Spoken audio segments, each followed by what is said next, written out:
Máscaras de chumbo no rosto, bilhete no bolso, causa da morte, desconhecida. Era manhã de 18 de agosto de 1966. Um garoto chamado Paulo Cordeiro dos Santos subia o morro do Vintém como fazia toda semana. O morro era o quintal dele. Conhecia cada pedra, cada trilha, cada atalho. Ia caçar passarinhos como sempre. Foi então que viu os dois homens, deitados no chão, imóveis, de terno, no calor de agosto. Paulo se aproximou, chamou. Nenhuma resposta. Olhou com mais atenção e viu algo estranho nos rostos dos dois, mas não chegou perto o suficiente para entender o que era. Desceu o morro. Contou para as pessoas ao redor. Ninguém foi ver. Pense nisso por um segundo. Um garoto encontra dois homens imóveis no alto de um morro. Conta para adultos ao redor. E a resposta coletiva foi ignorar. Não havia curiosidade. Não havia preocupação. Não havia nenhum movimento em direção àquele morro. 2 dias se passaram. Em 20 de agosto, um jovem de 18 anos chamado Jorge da Costa subiu o mesmo morro para empinar pipa. Atravessou o terreno acidentado, afastou a vegetação e encontrou exatamente o que Paulo havia encontrado 2 dias antes. Mas Jorge chegou mais perto. Jorge viu as máscaras. E desta vez alguém ligou para a polícia. A polícia chegou ao sopé do morro ainda no dia 20, mas o terreno era íngreme demais para subir com equipamento. Esperaram até o dia seguinte, mais 24 horas com os corpos no alto daquele morro, expostos ao calor, à umidade, aos animais. Quando os investigadores finalmente chegaram aos corpos, no dia 21 de agosto, Miguel e Manuel já estavam em estado avançado de decomposição. Esse atraso destruiu evidências que nunca seriam recuperadas. A decomposição tornou impossível determinar com precisão a hora da morte.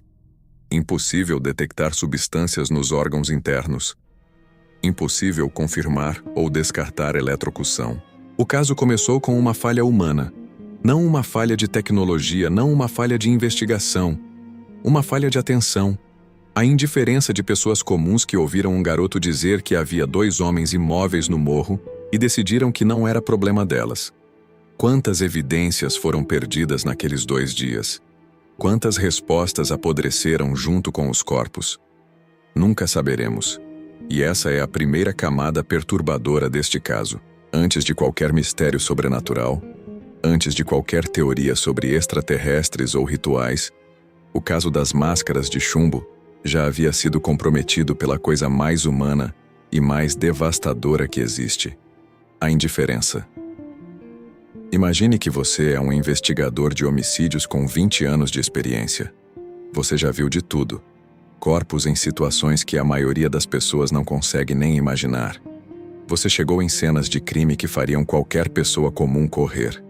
Nada te surpreende mais. Agora suba o Morro do Vintém. O terreno é difícil, a vegetação é fechada, o calor de agosto em Niterói é sufocante. Você carrega seu equipamento morro acima, afasta galhos, desvia de pedras. E quando finalmente chega ao local, para. Porque o que está na sua frente não se parece com nenhuma cena de crime que você já viu. 2 homens. Bem vestidos. Ternos limpos, como se fossem a uma reunião de negócios. Capas impermeáveis por cima, dobradas com cuidado sobre os ombros, deitados de costas, lado a lado, com uma simetria quase geométrica. Os corpos paralelos, os braços ao longo do corpo, os pés apontando na mesma direção. Embaixo deles, uma cama, feita de folhas de palmeira pintoba, cortadas com algum instrumento afiado e dispostas com precisão. Alguém dedicou tempo para preparar aquele leito. Não foi jogado no chão. Foi preparado. Ao redor dos corpos, 3 itens. 2 toalhas molhadas, dobradas. Uma garrafa d'água, vazia. E nos bolsos, dinheiro e relógios intactos. Não era assalto. Nos rostos, as máscaras. Feitas de chumbo. Modeladas artesanalmente para cobrir os olhos e parte do rosto. O tipo de proteção usada em ambientes com risco de radiação. Em um morro coberto de mata em Niterói, em 1966, 2 homens usavam máscaras de proteção contra a radiação. Você olha para a cena e tenta encaixar em alguma categoria conhecida. Homicídio? Não há marcas de violência. Suicídio? Nenhum mecanismo visível. Acidente? Nada no ambiente explica duas mortes simultâneas sem nenhuma marca no corpo.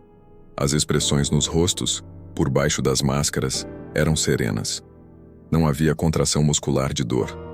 Não havia expressão de medo ou agonia. Pareciam dois homens que haviam simplesmente decidido deitar, fechar os olhos e parar de existir. Um dos investigadores encontrou no bolso de um dos corpos um pequeno papel dobrado. Abriu com cuidado. Leu as palavras escritas à mão e ficou mais confuso do que antes de ler. Um pequeno pedaço de papel dobrado. É isso que separa este caso de qualquer outro mistério não resolvido do Brasil. Não são as máscaras, não são os ternos, não é o morro. É esse papel. Porque ele prova uma coisa que muda tudo. O que aconteceu ali foi planejado. As palavras escritas à mão eram poucas, diretas, sem nome, sem assinatura, sem destinatário. 16h30 está local determinado. 18h30 ingerir cápsula após efeito. Proteger metais aguardar sinal máscara. Leia de novo. Devagar. 16h30. Chegar ao local determinado. Não qualquer local. O local determinado. Alguém, em algum momento antes daquela viagem, determinou aquele ponto específico no Morro do Vintém como destino. 18h30. Ingerir cápsula. Que cápsula? De que substância? Fabricada por quem? A necropsia não encontrou nenhuma substância identificável nos corpos, mas isso pode ter sido consequência direta da decomposição avançada causada pelos 2 dias de atraso na descoberta. Após o efeito da cápsula, algo deveria acontecer. O bilhete pressupõe um efeito, pressupõe uma reação física ou mental esperada e conhecida por quem escreveu aquelas instruções. Proteger metais. As toalhas molhadas encontradas ao redor dos corpos podem ser a resposta para esta instrução. Toalhas úmidas sobre objetos metálicos funcionam como isolamento eletromagnético em determinadas condições. Alguém sabia disso? Alguém com conhecimento técnico escreveu essa instrução. Aguardar sinal. Sinal de quê? De quem? Transmitido como? Esta é a palavra que paralisa qualquer investigador. Sinal pressupõe uma fonte. Pressupõe que havia algo ou alguém do outro lado enviando uma mensagem que Miguel e Manuel estavam ali para receber. Máscara. A última palavra. Como se a máscara fosse o elemento final de uma sequência. Chegue. Ingira. Proteja. Espere. Coloque a máscara. Cada instrução pressupõe a seguinte. É um protocolo. Não é um bilhete de suicídio. Não é uma nota de loucura. Não é um rabisco sem sentido. É um protocolo operacional escrito por alguém que sabia exatamente o que estava prescrevendo. E aqui está o detalhe que quase ninguém percebe quando lê sobre este caso. O bilhete não foi escrito para a polícia encontrar. Não era uma mensagem para o mundo. Era um lembrete. Miguel ou Manuel escreveu aquelas instruções para si mesmo, para não esquecer a sequência no momento decisivo. O que significa que eles haviam recebido aquelas instruções de outra fonte. Alguém lhes disse o que fazer, passo a passo, e eles anotaram para não errar. Quem deu essas instruções nunca foi identificado. 17 de agosto de 1966. Campos dos Goitacazes, interior do Rio de Janeiro. 2 casas, 2 famílias sentadas à mesa, 2 homens se despedindo das esposas com a mesma história. Miguel José Viana disse à sua esposa que viajaria para São Paulo. Ia comprar material de trabalho, equipamentos para a oficina. Seria rápido. Voltaria em breve. Manuel Pereira da Cruz disse exatamente a mesma coisa para a sua esposa. A mesma história. Combinada. Ensaiada. Nenhum dos dois foi para São Paulo. Os dois pegaram um ônibus em direção a Niterói, uma cidade que fica a 250 quilômetros de Campos. Uma viagem de horas, sentados lado a lado, com um destino que nunca revelaram a ninguém em suas famílias. Chegaram em Niterói às 14h30 do dia 17 de agosto. A primeira parada foi uma loja. Compraram capas impermeáveis.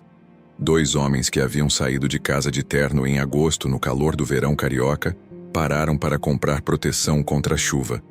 Como se soubessem que precisariam dela. Como se soubessem exatamente o que estaria esperando por eles no alto daquele morro. A segunda parada foi um bar. E aqui está o detalhe que nenhuma teoria consegue explicar adequadamente. No bar, Miguel pediu uma garrafa d'água. Apenas água. 2 homens que haviam viajado horas, que estavam com dinheiro no bolso, que estavam em uma cidade longe de casa, pararam em um bar e pediram apenas água. Mas o que uma testemunha naquele bar notou e registrou em depoimento foi outra coisa. Miguel estava nervoso. Checava o relógio constantemente. Olhava para o relógio, olhava para a porta, olhava para o relógio de novo. Como alguém que tem um horário a cumprir e sabe que não pode atrasar. 16h30. Estar no local determinado. Eles tinham um horário. E Miguel sabia disso. Depois do bar, os 2 seguiram direto para o Morro do Vintém. Subiram o terreno acidentado, de terno e capa de chuva, carregando a garrafa d'água e as toalhas que teriam sido molhadas em algum momento da subida. Chegaram ao ponto exato. Prepararam a cama de folhas. Molharam as toalhas. Colocaram as máscaras que eles mesmos haviam fabricado dias antes em sua oficina em Campos. E esperaram. O que é mais perturbador nessa reconstituição não é o destino. É a normalidade do caminho. 2 homens que tomaram ônibus, que entraram em loja, que sentaram em bar, que checaram o relógio como qualquer pessoa que não quer perder um compromisso. Eles não pareciam perturbados. Não pareciam estar em fuga. Não pareciam estar com medo. Pareciam estar cumprindo uma agenda. E essa agenda tinha um próximo item que nunca conseguimos identificar completamente. As máscaras foram fabricadas por eles mesmos, com as próprias mãos, dias antes da viagem. As máscaras não foram compradas em nenhuma loja. Não foram encomendadas. Não foram roubadas. Não foram encontradas por acaso. Miguel e Manuel as fabricaram com as próprias mãos, na oficina deles em Campos dos Goitacazes, dias antes de fazer a viagem para Niterói. Como a polícia descobriu isso? Simples. Quando os investigadores foram até a oficina dos 2 em Campos, encontraram o restante da placa de chumbo utilizada na fabricação. O recorte exato, a sobra do material, a prova física de que aquelas máscaras haviam sido planejadas, projetadas e construídas antes da viagem. Pense no que isso significa. Não foi um impulso. Não foi uma decisão tomada no calor do momento. Alguém, em algum momento antes de 17 de agosto, passou para Miguel e Manuel as especificações daquelas máscaras. O formato, a espessura do chumbo, o tamanho adequado para cobrir os olhos e parte do rosto. Miguel e Manuel eram técnicos eletrônicos. Trabalhavam com equipamentos, circuitos, soldas. Tinham habilidade manual. Tinham ferramentas. Tinham o conhecimento técnico para transformar uma placa de chumbo em um objeto funcional. Mas por que chumbo? Chumbo é o material padrão de proteção contra a radiação ionizante. É o que os médicos colocam sobre o corpo dos pacientes antes de uma radiografia. É o que reveste as paredes de salas de raio-x. É o que protege técnicos nucleares em ambientes de risco. 2 técnicos eletrônicos do interior do Rio de Janeiro, em 1966, fabricaram máscaras de proteção contra a radiação para usar no alto de um morro desabitado. O que eles esperavam encontrar ali, que emitia radiação suficiente para exigir proteção? E aqui está a pergunta que nenhum investigador conseguiu responder satisfatoriamente em quase 6 décadas.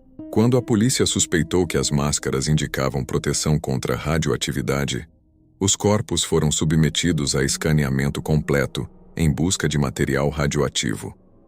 O resultado foi negativo. Nenhuma radiação detectada nos corpos, nas roupas, nas máscaras, no solo ao redor. 2 interpretações possíveis. A primeira, as máscaras funcionaram. Se havia uma fonte de radiação naquele local, a proteção foi eficaz e não deixou rastros nos corpos. A segunda, nunca houve radiação. As máscaras foram fabricadas com base em instruções recebidas por alguém que, por alguma razão, disse a eles que precisariam de proteção. E essa razão pode não ter nada a ver com física nuclear. Mas existe um terceiro elemento que raramente é mencionado quando se fala sobre as máscaras. Elas cobriam os olhos. Proteção contra radiação cobre o corpo, cobre órgãos vitais. Aventais de chumbo cobrem o tórax e o abdômen. Não existe protocolo de segurança nuclear que prescreva cobrir especificamente os olhos com uma máscara artesanal, enquanto deixa o resto do corpo exposto. A menos que o que eles estivessem se protegendo não fosse radiação. A menos que o que eles estivessem se protegendo fosse algo que entrasse pelos olhos. A ciência forense existe para responder uma pergunta fundamental. Como esta pessoa morreu? É uma pergunta simples, com décadas de metodologia desenvolvida, com ferramentas cada vez mais sofisticadas, com protocolos testados em milhares de casos ao redor do mundo. A ciência forense raramente chega sem uma resposta. No caso de Miguel e Manuel, chegou. A necropsia foi realizada. Os corpos foram abertos, examinados, analisados. Os investigadores forenses aplicaram tudo que tinham disponível em 1966. E o laudo final foi algo que nenhum médico legista experiente gosta de assinar. Causa mortis, indeterminada. Nenhum ferimento externo, nenhuma fratura, nenhuma marca de estrangulamento, nenhuma perfuração, nenhum sinal de violência de qualquer natureza. Os corpos estavam intactos por fora. Por dentro, o problema era outro. A decomposição avançada causada pelos 2 dias que os corpos passaram no morro, antes de serem descobertos, havia destruído a integridade dos órgãos internos. Detectar substâncias tóxicas em tecido decomposto é tecnicamente impossível com a metodologia disponível na época. Identificar marcas de eletrocução em músculo deteriorado é igualmente inviável. Os 2 dias de atraso que começamos a discutir no primeiro tópico voltam aqui com peso total. A indiferença das pessoas que ignoraram o relato de Paulo Cordeiro dos Santos não apenas atrasou a descoberta, ela destruiu a única evidência que poderia ter resolvido o caso. Mas a história forense deste caso não termina em 1966. Décadas depois, com tecnologias muito mais avançadas, pesquisadores tentaram reabrir a investigação. Analisaram documentos, fotografias, laudos originais. Tentaram aplicar metodologias modernas de análise retrospectiva. O resultado foi o mesmo. Causa mortis, indeterminada. Não porque a ciência moderna seja insuficiente, mas porque as evidências físicas necessárias para uma conclusão definitiva simplesmente não existem mais. Foram destruídas pelo tempo, pela decomposição, pela negligência dos primeiros dias. E existe um detalhe no laudo original que quase nunca é mencionado nas reportagens sobre o caso: as expressões faciais. Em casos de morte por envenenamento, os músculos faciais frequentemente registram os últimos momentos de agonia. Em casos de eletrocução, há contração muscular característica. Em casos de asfixia, há sinais específicos na face e no pescoço. Miguel e Manuel tinham expressões serenas, completamente serenas. O que em termos forenses sugere uma de 2 coisas. Ou a morte foi instantânea, sem tempo para qualquer reação muscular. Ou a morte foi tão gradual e tão indolor que o corpo não registrou nenhum sinal de sofrimento. Nenhuma das 2 possibilidades torna o caso menos perturbador. Porque se a morte foi instantânea, algo agiu sobre os 2 corpos simultaneamente, no mesmo momento, sem deixar nenhuma marca física identificável. E se a morte foi gradual e indolor, eles morreram exatamente como planejaram. Um círculo no meio da mata que desafia qualquer explicação botânica conhecida. 1980. 14 anos depois da morte de Miguel e Manuel, um homem chamado Jacques Vallée desembarcou no Brasil com um único objetivo.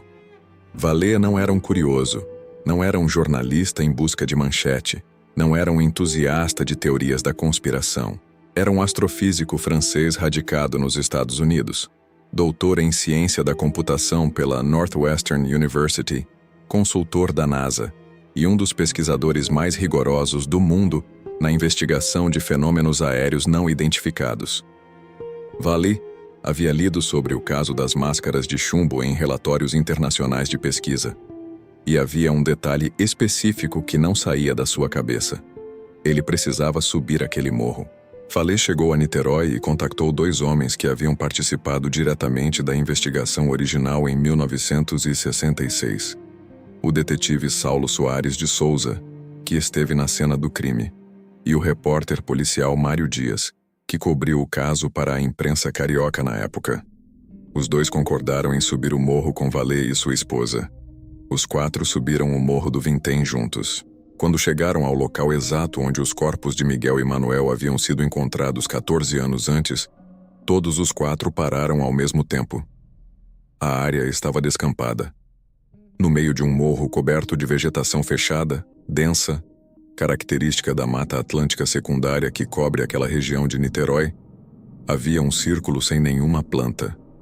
Sem grama, sem arbustos, sem árvores, sem qualquer tipo de vegetação, o solo estava exposto, como se algo tivesse impedido qualquer crescimento naquele ponto específico durante todos aqueles anos. Vallée documentou o achado com precisão científica. Mediu a área, fotografou, registrou as coordenadas, e então fez o que qualquer pesquisador rigoroso faria. Procurou uma explicação. Contaminação química do solo poderia impedir crescimento vegetal, mas não havia substâncias químicas conhecidas que justificassem aquele padrão específico sem afetar a vegetação ao redor. A alteração do pH do solo poderia criar uma área estéril, mas a vegetação ao redor estava completamente saudável, sem nenhuma zona de transição gradual entre o solo afetado e o solo normal. Em botânica e pedologia, áreas de solo estéril causadas por fatores naturais apresentam bordas graduais. A fertilidade diminui progressivamente do centro para a periferia. O círculo do Morro do Vintém tinha bordas precisas, como se alguém tivesse desenhado um círculo no chão e dito: aqui, nada cresce. Vallée não chegou a nenhuma conclusão definitiva. Era um cientista, e cientistas não chegam a conclusões sem evidências suficientes. Mas o que ele registrou em seus documentos foi direto. Aquela área apresentava características físicas que não correspondiam a nenhum fenômeno natural conhecido por ele. E existe um dado que torna tudo isso ainda mais perturbador. O círculo estava exatamente onde a cama de folhas havia sido preparada, exatamente onde Miguel e Manuel haviam deitado. O ponto central do mistério havia se tornado, literalmente, um ponto onde a vida se recusava a crescer. 14 anos depois. E ainda hoje, segundo moradores da região que conhecem o local, aquela área permanece diferente do restante do morro. Em toda investigação criminal existe uma categoria específica de testemunha. Não é a testemunha ocular, que viu o crime acontecer. Não é a testemunha técnica, que analisa evidências.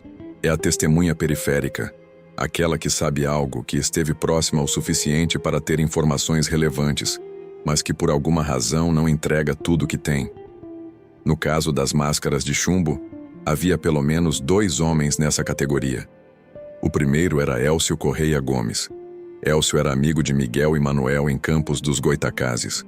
Próximo o suficiente para conhecer os hábitos dos dois, os experimentos que realizavam, as crenças que cultivavam. Quando a polícia chegou até ele, Elcio prestou depoimento.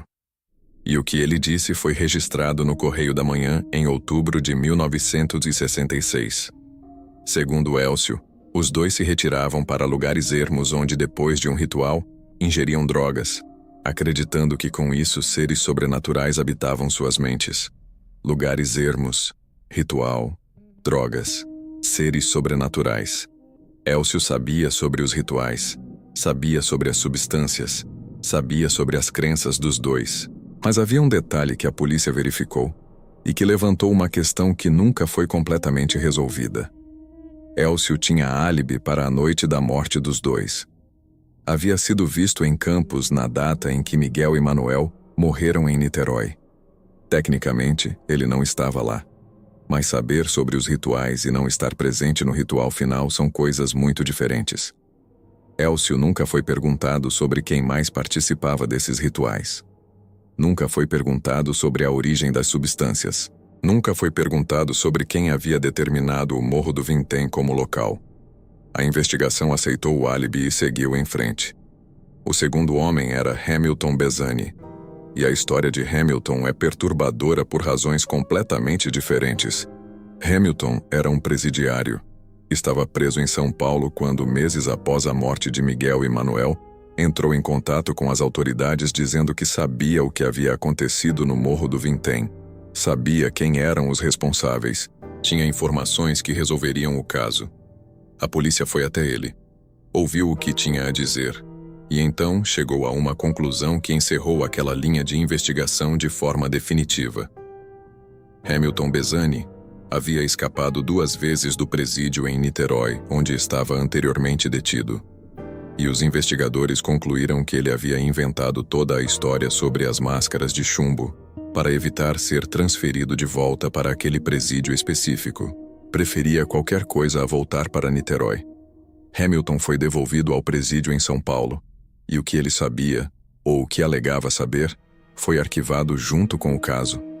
Mas pense na lógica dessa decisão por um momento. Um homem que havia escapado 2 vezes de um presídio específico preferia inventar uma história complexa sobre um dos casos mais misteriosos do Brasil, atrair atenção policial sobre si mesmo e arriscar consequências legais adicionais, apenas para não ser transferido de volta para aquele lugar. Será que era realmente mais simples inventar tudo isso do que simplesmente aceitar a transferência?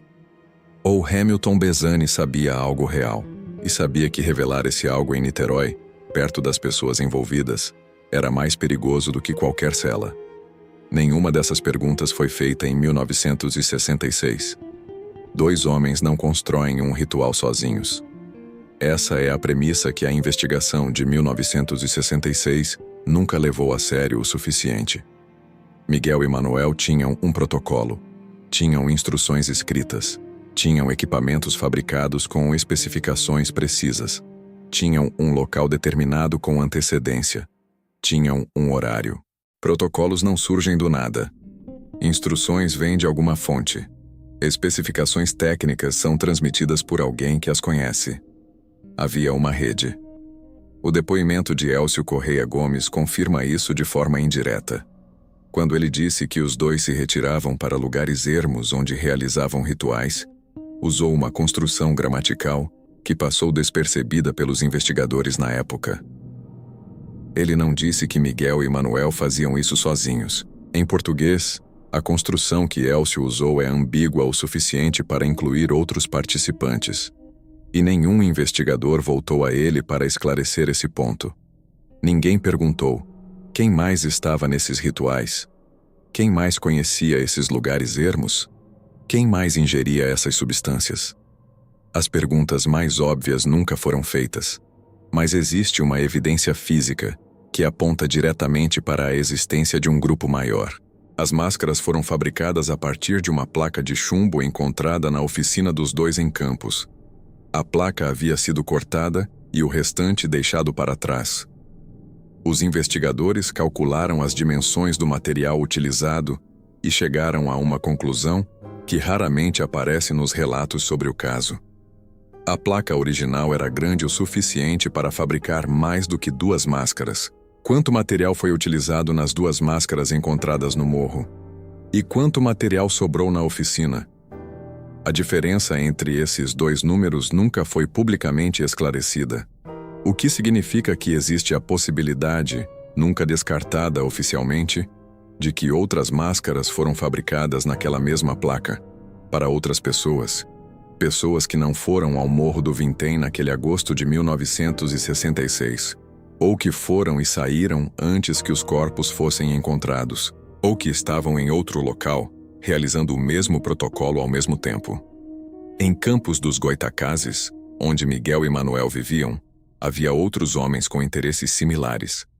Elcio mencionou experimentos com bombas caseiras que os 3 teriam realizado juntos antes da viagem fatal. Experimentos, plural, em grupo, com objetivos que nunca foram completamente esclarecidos. E existe um registro jornalístico da época, publicado na revista O Cruzeiro em setembro de 1966, que menciona outros indivíduos em Campos que teriam conhecimento sobre as atividades de Miguel e Manuel. Esses indivíduos foram identificados pelos repórteres, mas nunca foram formalmente ouvidos pela polícia. A investigação se concentrou nos 2 homens mortos, nunca na rede que os cercava. Por quê? Uma investigação competente, diante de um protocolo tão elaborado, teria como primeiro objetivo identificar a origem desse protocolo. Quem o criou? Quem o transmitiu? Quem mais o conhecia? Quem mais estava envolvido? Nada disso foi feito de forma sistemática em 1966. E quando pesquisadores tentaram reconstituir essa rede décadas depois, as testemunhas haviam morrido, as memórias haviam se apagado e os documentos haviam desaparecido. A rede invisível permanece invisível, mas ela existia. E provavelmente ainda existiam membros vivos dessa rede em 1966 que sabiam exatamente o que havia acontecido no Morro do Vintém e decidiram, por razões que nunca saberemos, não falar. Toda teoria sobre um caso não resolvido faz 2 coisas simultaneamente.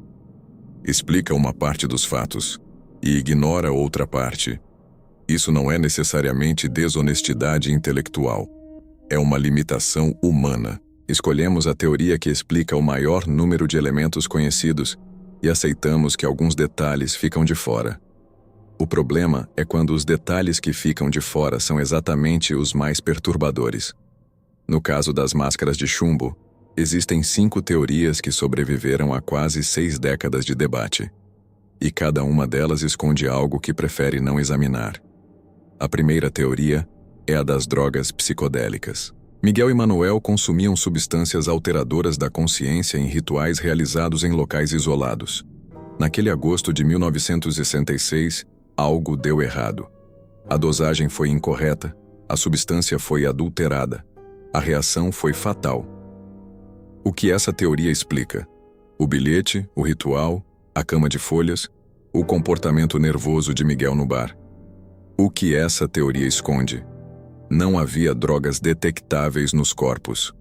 As máscaras de chumbo não têm nenhuma função em um ritual psicodélico, e morte simultânea por overdose, com expressões serenas e sem nenhuma contração muscular, não corresponde a nenhum perfil toxicológico conhecido.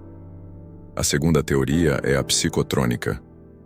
Nos anos 60, havia no Brasil grupos fascinados pela ideia de que a mente humana poderia interagir com campos eletromagnéticos. As máscaras seriam proteção contra emissões durante um experimento de transmissão mental ou comunicação por frequência. O que essa teoria explica? O conhecimento técnico dos 2, as máscaras, as toalhas molhadas como isolamento, o bilhete com linguagem operacional. O que essa teoria esconde? Nenhum equipamento foi encontrado no morro. Comunicação psicotrônica não mata 2 homens simultaneamente sem deixar nenhuma marca física. A terceira teoria é o contato extraterrestre. Miguel e Manuel seguiam instruções recebidas de uma inteligência não humana para estar naquele local, naquele horário, preparados para receber uma visita ou uma transmissão. O círculo sem vegetação documentado por Vallée seria evidência de pouso ou atividade de uma aeronave não convencional. O que essa teoria explica? O círculo vazio, as máscaras de proteção, o bilhete com horários precisos, a área descampada, o sinal mencionado no protocolo. O que essa teoria esconde? Nenhuma evidência física direta de presença extraterrestre foi encontrada. E aceitar essa teoria exige um salto lógico que a ciência ainda não está preparada para dar. A quarta teoria é o assassinato encenado. Alguém matou Miguel e Manuel e organizou a cena para parecer um ritual. Os assassinos conheciam as crenças e práticas dos 2 e usaram esse conhecimento para criar uma narrativa que nunca seria resolvida. O que essa teoria explica? A precisão da cena, a ausência de evidências de causa-mortes, a possibilidade de que as substâncias foram administradas de forma forçada. O que essa teoria esconde? Quem teria motivação para matar 2 técnicos eletrônicos do interior do Rio de Janeiro com esse nível de elaboração? E por que ninguém dessa suposta rede de assassinos jamais falou, mesmo décadas depois? A quinta teoria é a mais simples, e por isso a mais perturbadora. Eles fizeram exatamente o que planejaram. Chegaram ao local, ingeriram a cápsula, protegeram os metais, colocaram as máscaras, aguardaram o sinal, e o sinal chegou, e fez exatamente o que deveria fazer. O que essa teoria esconde é a pergunta que nenhuma das outras 5 consegue responder. O que era o sinal? O Morro do Vintém ainda existe. Está lá, em Niterói, no bairro de Santa Rosa, exatamente onde sempre esteve. A cidade cresceu ao redor dele. Prédios foram construídos, ruas foram asfaltadas. O bairro se transformou nas últimas 6 décadas.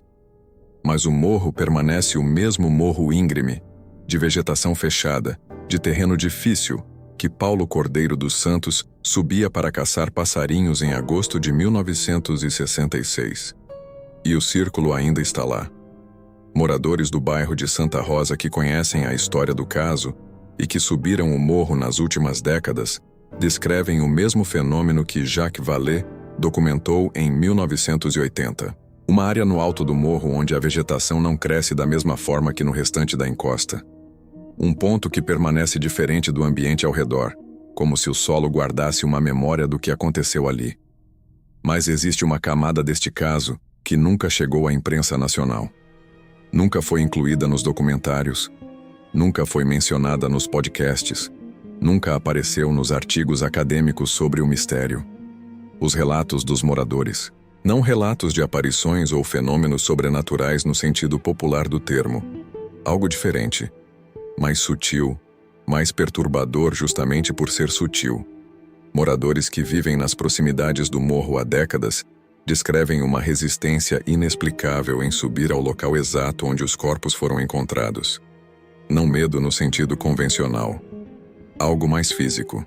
Uma sensação de peso, de pressão, que alguns descrevem como dificuldade de respirar e outros descrevem como uma desorientação gradual quanto mais se aproximam do ponto central. Esses relatos nunca foram coletados sistematicamente. Nunca foram submetidos a nenhuma análise. São fragmentos de memória oral de uma comunidade que convive há 60 anos com a sombra daquele caso. E existe um padrão neles que é impossível ignorar. As pessoas que descrevem essas sensações não são pessoas que foram ao morro em busca de experiências sobrenaturais. São moradores comuns. Pessoas que subiram o morro para pegar uma pipa enroscada, para procurar um animal perdido, para atravessar um atalho. Pessoas sem nenhuma expectativa prévia de encontrar algo em comum. E todas descrevem variações do mesmo fenômeno no mesmo local. Existe também um registro que data de pouco depois do caso original e que raramente é mencionado. Em 1966 e 1967, nos meses seguintes à descoberta dos corpos, outros 2 incidentes foram reportados no Morro do Vintém, envolvendo pessoas encontradas desorientadas ou inconscientes nas proximidades do local. Nenhum desses casos foi oficialmente conectado ao caso das máscaras de chumbo. Nenhum resultou em morte, e nenhum foi investigado com a profundidade necessária para determinar se havia alguma relação com o que havia acontecido com Miguel e Manuel. Os registros existem em arquivos de imprensa da época. Estão lá para quem quiser procurar. O que está no alto daquele morro que continua afetando pessoas décadas depois? É uma anomalia geomagnética natural que a ciência ainda não mapeou naquela região? É contaminação residual de alguma substância que Miguel e Manuel levaram consigo? É algo que esteve lá muito antes de 1966 e que 2 técnicos eletrônicos do interior do Rio de Janeiro de alguma forma descobriram? Ou é simplesmente o peso coletivo de uma história não resolvida que a comunidade carrega e projeta sobre aquele lugar? Nenhuma dessas perguntas tem resposta verificada. 2 homens que foram ao morro, que seguiram um protocolo, que esperaram por algo e que morreram sem que esse algo fosse identificado. A narrativa que a maioria das pessoas constrói sobre este caso é a narrativa da falha. Algo deu errado. O sinal não chegou. O ritual falhou. Os 2 morreram esperando por uma coisa que nunca aconteceu. Essa narrativa é confortável, porque coloca Miguel e Manuel na posição de vítimas de uma crença equivocada. Homens que acreditaram em algo que não era real e pagaram com a vida por essa crença. Mas existe outra leitura, e ela é muito mais perturbadora. E se tudo tiver corrido exatamente como planejado? Volte ao bilhete. Leia as instruções de novo com essa perspectiva. Chegar ao local determinado. Ingerir a cápsula. Aguardar o efeito. Proteger os metais. Aguardar o sinal. Colocar a máscara. Em nenhum momento o bilhete menciona retorno. Em nenhum momento as instruções incluem uma etapa depois da máscara. O protocolo termina na máscara. Como se a máscara fosse o destino, não o meio. Miguel e Manuel mentiram para as esposas. Não disseram onde estavam indo. Não deixaram nenhuma mensagem de despedida. Não deixaram nenhuma instrução para as famílias. Comportamento que não é consistente com pessoas que planejam voltar para casa. É consistente com pessoas que sabem que não vão voltar. E as expressões serenas. A ausência completa de qualquer sinal de sofrimento ou resistência. 2 homens que morreram em paz, lado a lado, no exato local onde escolheram estar, na exata posição que prepararam, com os exatos equipamentos que fabricaram com as próprias mãos. Isso não parece uma morte acidental. Parece uma chegada. E aqui está a inversão que vai ficar com você depois que este vídeo acabar. Durante décadas, pesquisadores, jornalistas e investigadores fizeram a mesma pergunta sobre este caso. O que matou Miguel e Manuel? O que eram as máscaras? O que dizia o bilhete? O que era o sinal? Todas essas perguntas pressupõem que Miguel e Manuel eram passivos, que algo externo agiu sobre eles, que eles foram vítimas de uma força, de uma substância, de uma entidade, de um assassino. Mas e se a pergunta certa for outra? E se Miguel e Manuel não estivessem esperando que algo viesse até eles? E se eles estivessem indo até algo? O sinal não era uma chegada. Era uma partida. E as máscaras não eram proteção contra o que estava fora. Eram a última fronteira entre o que eles eram e o que escolheram se tornar.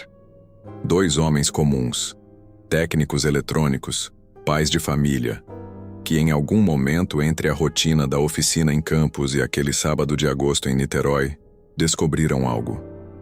Algo que os convenceu de que havia uma passagem, e que essa passagem exigia um protocolo específico, em um local específico, em um horário específico. Eles seguiram o protocolo com precisão absoluta, e depois que a máscara foi colocada, aconteceu exatamente o que deveria acontecer. Não sabemos o que foi, nunca saberemos. Mas existe uma diferença fundamental entre um mistério sem solução e um mistério resolvido que não conseguimos compreender. Miguel e Manuel subiram aquele morro sabendo o que estavam fazendo. A pergunta que vai ficar com você não é o que os matou, é o que eles encontraram.